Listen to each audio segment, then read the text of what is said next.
Hey Joe fans, I'm JoeFan82 here with another action figure review. Today I'm looking at the G.I. Joe Collectors Club exclusive figure, Tiger Force Deceptive Warfare, codename Psyche-Out. This figure was released with the final 12 in 2019. Here's the figure on the card. We have the G.I. Joe A Real American Hero logo on the top. It says GIJoeClub.com exclusive.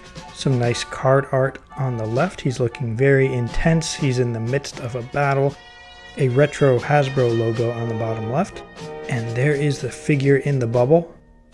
On the back of the card, we have that same artwork there on the top. On the right, it says G.I. Joe Club exclusive 9 of 12. On the bottom is the file card. And the file card says Tiger Force Deceptive Warfare, codename Psyche-Out. File name, Kenneth D. Rich. Primary military specialty, Psychological Operations, or PSYOP. Secondary military specialty, Social Services Counselor. Birthplace, San Francisco, California. Grade 02. The first paragraph says, Psyche-Out got his degree in psychology from Berkeley and worked on various research projects involving the inducement of paranoia by means of low-frequency radio waves. Posted to the Psychological Operations Command at Fort Bragg, he continued his pioneering work in the field of wave-induced behavior modification. Since joining the Tiger Force Special Operations Unit, he has led numerous classified PSYOP and military information support operations, or MISO, against the legions of Cobra.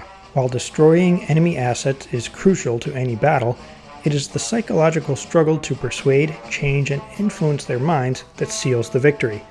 With complicated thinking and multiple layers of deception, along with using portable transmitters to hijack enemy broadcasts and relay misinformation, Psyche-Out already has them doubting their loyalty before the first shot. By the time the smoke clears, enemy soldiers are often begging to be taken prisoner. The quote on the bottom says, "A tactical mind is always thinking multiple moves ahead." Here is the figure out of the package. He is based on the vintage 1990 European exclusive figure, and as you can see, they did a pretty good job of replicating that vintage look for the new modern figure. I know the club gets flack for a lot of different reasons, but one of the things I think they've done pretty well overall is replicate vintage looks in new modern figures, and I think this is a prime example of that.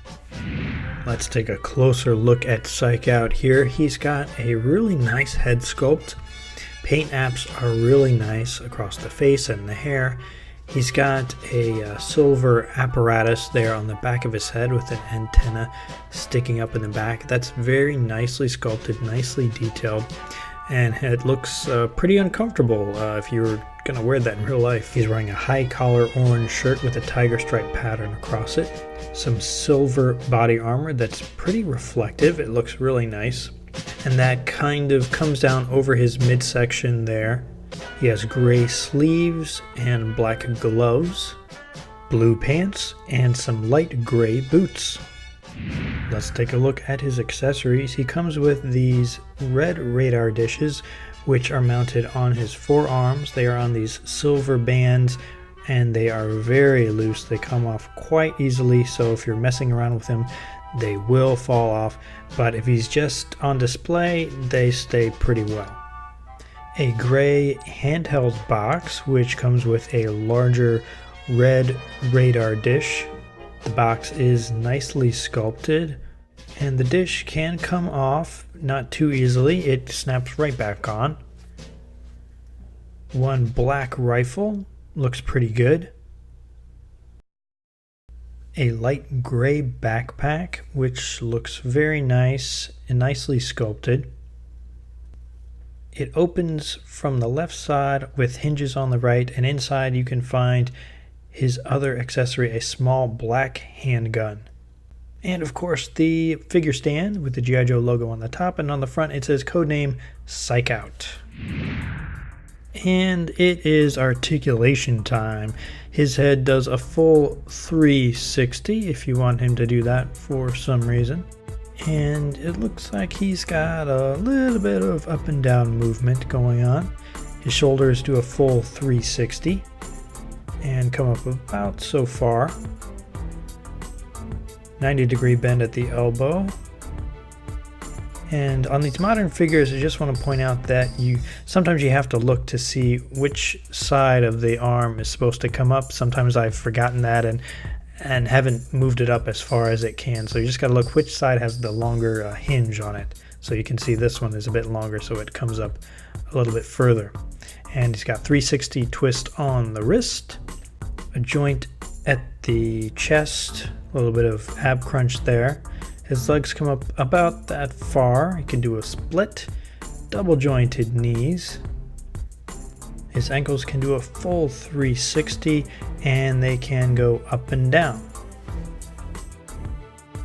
I did have a version of Psyche-Out as a kid, but he looked nothing like this. It was this guy, version 3 from 1991.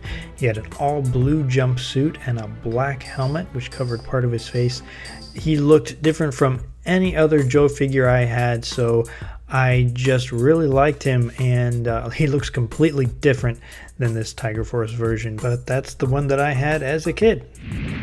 What are my final thoughts? I really like this figure. This is a solid addition to the lineup from the Collectors Club. Great homage to the vintage figure. Paint apps are great. Parts choice is nice. Excellent accessories. My one little gripe would be that the radar dishes on his arms are too loose.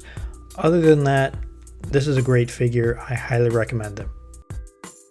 And he looks great with my other Tiger Force figures. So that was my look at Tiger Force Psyche-Out. But that's what I think. Let me know what you think in the comments below. Now we've got some photos to share. These are some collection photos that someone sent in. These are from Joseph. He says these are a small amount of what he has, but this is what he has on display. Looks like he's got a nice selection of OG 13 Joes there. Scarlet, Snake Eyes, Stalker, looking really sharp. Above that, the Vamp and Spirit, Mutton Junkyard. You can spy Roadblock on the top there. Very nice. And a group shot with everybody together and Action Man on the left making an appearance. Thanks again for sending those in, Joseph. I really appreciate it. And if you watching want to send in your photos, you can send them to gijoefan82@gmail.com and let me know what your collection is, like a brief description, what you would like me to call you in my video, and I will include them in one of my review videos. As a reminder, I do have a Patreon account. Head over to patreon.com/JoeFan82 and you can support this channel for as little as $1 a month for some exclusive content.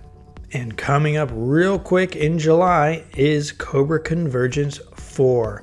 That's right, Hooded Cobra Commander 788 has lined up quite the list of content creators this year. One of my review videos will be an official Cobra Convergence video, but in addition to that, all of my review content for the month of July will be Cobra related. So it's really exciting. I'm really looking forward to it. I hope you come along for the ride. And I think that's going to wrap up this video, guys. Thanks for watching. Be sure to subscribe so you don't miss any of my future videos, and I'll see you next time.